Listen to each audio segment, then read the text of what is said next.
I'm Polly. I'm a mom, a wife, a pelvic floor physical therapist, and founder of No Kegels University. I have helped thousands of women stop leaking, enjoy intimacy, and feel proud of their bodies, even after having kids. After years of listening to women wonder why no one talks about leaking, how they should properly recover after having a baby, and that pleasurable intimacy is possible, I started to get real frustrated because I believe that no mom or woman should struggle when there are answers.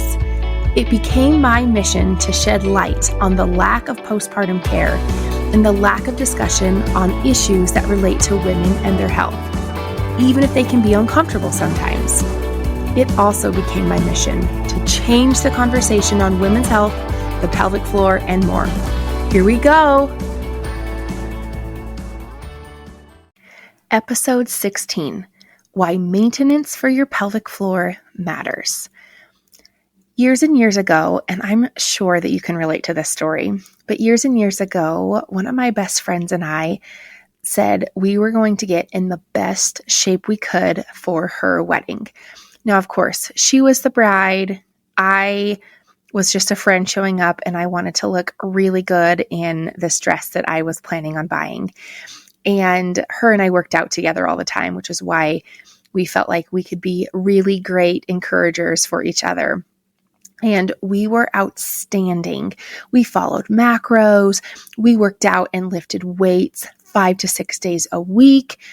We drank our water. We did everything that we needed to do for our bodies to look the way that we wanted to, which really was just strong fit. That's what we were after. And we achieved our goals. We looked great. Maybe I could look for a picture and find it to post somewhere, but we looked great that day and we both felt confident and comfortable in our dresses. So she got married in November, and when December rolled around and January rolled around, we both were not working out as much as we were. 1, because it was the holidays. 2, we were busy with family. And 3, we lived in Idaho at the time and it was freezing. And so putting on little workout shorts and going to the gym, it was hard for us because it was so cold. And come January, we started talking. I remember this conversation. We were at our house, probably snacking on food that was not within our macros at the time. And we both said something to the effect of, wow, remember how good we looked at your wedding or my wedding?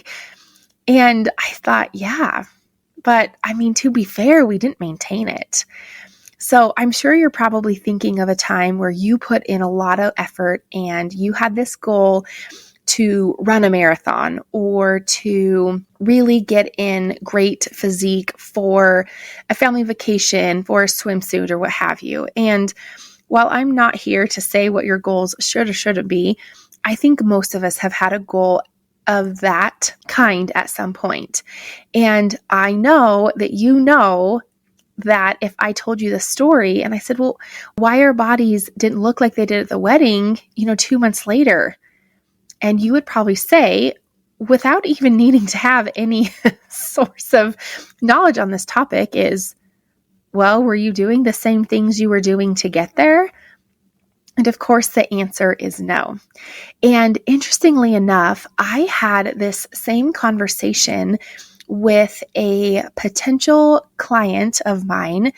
She messaged me and she said, hey, I keep seeing you talk about, and she must have, I don't actually talk about this program very much, so I think it's kind of funny that she brought it up to me. But she said, I've heard you talk about this Pelvic Floor 2.0 program you have.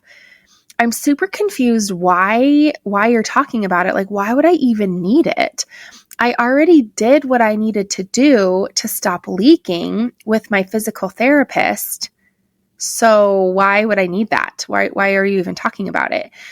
And first I should say I was super thankful that this was in the DMs because I giggled when I read it because I thought, wait, I know you work out. I know that you know the benefits of maintaining your strength once you have achieved it. And it just made me laugh because I thought, wait a minute, this is something that people may or may not understand. So I continued to talk to her, and I told her that same story. And she, of course, said, well, yeah, you and your friend weren't doing the things you needed to do to get there. And I said, okay, well, let's back up then. So if you had to do some things to get there, meaning that you had to work on strengthening your pelvic floor to get to your goal of not leaking, don't you think that you might need to maintain those muscles? And she said, oh, I never thought about it that way. I keep forgetting that my pelvic floor is a muscle. So that's what I want to talk to you about today, is the importance of maintenance. And I could also sit and tell you about the hundreds of women that will message me 2, 3, 4, 5, 6, 9 months, a year and a half later after they've gotten done working with me. And they've said, yeah, I think I need to come back and work with you again or see you again because I'm leaking again, or I can't get to the bathroom on time anymore, or I don't feel as strong as what I used to. And I always ask, this is the follow-up question I will always ask. Well, tell me how it's going with the last programming that I gave you. And they'll say, oh yeah, I haven't touched it since then. And I said, well, okay, while I would love to work with you again, and you can totally decide, why don't you start working on that and see how it goes? And I have some patients and clients that will go to work on what I had last given them, however long ago that was, and they'll message me back in 2 weeks and say, oh yeah, I don't need to come see you, I'm good. And then some of them want to come work with me again, just probably for the accountability or to update their programming, or there's probably some other circumstances there. But again, even that component, so they had gone all these months and not maintained the progress or their outcome or their goal. And then they would go and work on the programming just for 2 weeks, and they would already see a difference. And so that's what I want to talk to you about today, is that there is a difference between therapeutic strengthening and maintenance. So think about therapeutic strengthening in the sense of if you had knee surgery, or if you sprained your ankle, or if your arm or ankle was in a cast or something, there would be a lot of work and a lot of strengthening to get those muscles back to the place where they could tolerate all the activities of your daily life. Shopping, cleaning, writing, typing, texting, driving, getting dressed, performing hygiene, you name it. Those muscles aren't just going to come out of the cast and be ready to go. You would have to be able to get those muscles strong enough to return to those activities. Now, most of the time, our daily life can be enough to maintain that strength that we were after this hypothetical fractured or broken ankle or sprained wrist or broken wrist or what have you. But the effort to get to that goal will always be more than what maintenance is. So I tell you that part because, one, I think you understand the principles that after you were to break a wrist or an ankle, that you would have to do a lot of work and a lot of strengthening to get those muscles back to helping you perform whatever activities that you do on the daily. But the part that always gets missed, I should say, is that the therapeutic wise, the getting your muscles to where they need to be, there's more effort there than there needs to be in maintenance.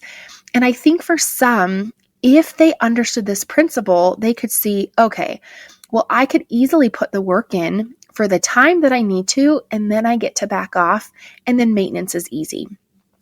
And this principle is very similar. So just like, you might want to do, because this episode will air at the beginning of the year, many of us, myself included, we are going through our houses and we are decluttering and getting rid of things. And we're probably asking ourselves, my gosh, how did I let it get this bad? It's terrible in here. There's so much junk. Where did all this come from? And really, right, it's a ton of effort to go through and to declutter, even just a room or the kitchen or something. And then maintenance, even if we do just a little bit of work to maintain that, we will never have to do as much work as what we did to get it to that goal. So what I mean by that is let's say you make an effort a big effort, I should say, to declutter your entire kitchen. And that might be, like I think it is for a lot of people, kind of a dumping ground for all the paperwork and the random objects that we don't know where to go and the junk drawer, right? Like I think the junk drawer resides in all kitchens or at least somewhere nearby. But what if you said, okay, well, as I'm wiping down the kitchen counters and tidying up each night, I'm just going to check on one cabinet each night and just make sure that I don't need to tidy up, that there's nothing in there that shouldn't be. So imagine if you did that for a whole year, this little bit of maintenance after you did this major decluttering and got rid of all the things. Everything now has a home, and each week you just did a little maintenance. Come January of next year, if I should say, you feel so inclined to do a big declutter again, but you already did maintenance leading up to it, my question to you is, would that declutter need to be, or would it require as much effort as what it did the year before? Probably not, because you're doing a little bit of work each week to maintain that. And so I love this principle because I think it's one of those things that we miss it. The same could be said with weight loss. If you have to put a ton of effort into managing your calories in, calories out, or tracking your macros and hitting those numbers and making sure that you're working out, if you're on the journey to lose weight, it's going to require a lot more effort than it is to maintain that weight loss later on down the road once you've met that goal. So this is a principle that I really want to illustrate for you because, again, I think it's something that gets missed, but it's also something so easy and so valuable that if we were to maintain our pelvic floor strength or the kitchen or our weight loss or our fitness goals, like my friend and I for her wedding, whatever it is, I think we underestimate the value of maintenance. And I'll even say this too. I think our brains probably love the idea of like an overhaul of the kitchen or an overhaul on our fitness routine and the food we're eating. It probably gets bored with the maintenance part. But it's one of those things that even though it's quote unquote boring, it still provides a lot of value. So here's where I want to give you a couple of tips on this matter is first, whatever it is, and maybe this episode for you doesn't relate to your pelvic floor, or maybe it does. But the first thing I would ask you is, what goal are you after? / what goal have you not been maintaining? So for the purposes of this episode, let's talk about your pelvic floor. I want you to decide, okay, well, am I in like the therapeutic or like trying to reach a goal stage, or do I need to be in the maintenance stage? That's what I would ask yourself. So as far as pelvic floor strengthening goes, if you're in the therapeutic, meaning you need to gain some strength in order to achieve your goals, I would be doing pelvic floor strengthening 4 to 6 days a week. If you're in maintenance mode, I would be doing 2 to 4 days a week. So that way you kind of have an idea of frequency. Now, if this has to do with decluttering or weight loss or whatever, you can decide what seems best for you, but I'm the expert on the pelvic floor. So those are my recommendations for frequency. And then what I would say as it relates to your pelvic floor, I want you to utilize my method of strengthening the pelvic floor, the VAB3 method. V is for vertical, A is for above, B is for below, and 3 is for all 3 planes. If you are interested in learning more on that, I will link the episode below where I go through my method of strengthening the pelvic floor. It's in a previous episode where you can pick 2 of those components and utilize that for pelvic floor strengthening. So I'm hopeful that today's episode gave you a new look on maintenance and how easy it is to really maintain what we have worked so hard to achieve. So the homework for today's episode is to first decide if you need to be in maintenance mode or if you need to be on the journey to achieving a goal. If you're the latter, sign up for a personalized pelvic floor plan with me. The link will be in the show notes. And remember, you're an heiress and a queen and everything in between. See you next time. If you enjoyed this episode or even wondered if I can help you, check the show notes for more details. And to see what else I'm up to, follow me on the socials at BeyondTheV by Polly. Because I'm changing the conversation on women's health, the pelvic floor, and more, I still need your help. Please subscribe, leave a review, and share with a friend or two. See you next week.